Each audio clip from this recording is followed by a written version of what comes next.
Mga joke ni Mayuming Gala.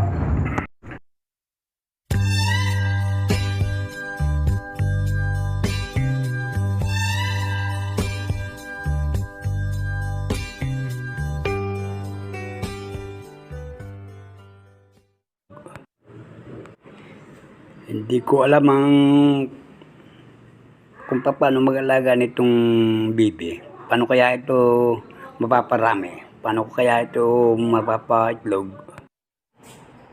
Pero sabi sa akin nung mga makaranasan sa pag-aalaga ng pato o bibi, madali lang umitlog yan basta may kasama laging barako.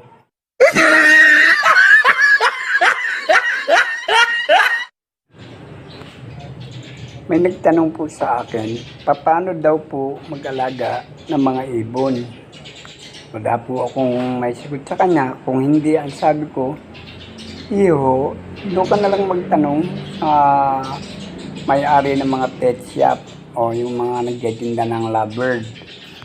Kasi ako naman, ang aking inaalagaan ay mga pato at saka manok at saka aso. Diba kasi ang ibon sa pag-aalaga ng pato at manok. Kaya sabi ko, iho, pasensya na ha. Hindi ko alam ang pag-aalaga ng ibon na sinasabi mo. Doon ka na lang pumunta at humingi ng tulong para magpaturo ng pag-aalaga sa mga nag-aalaga ng lovebird, mga kalapate at ng iba't ibang uri ng ibon. Kung iyan ay bibi, itik, sasabihin ko sa iyo pag-aalaga niyan at sasabihin ko rin kung paano magawa ng balot.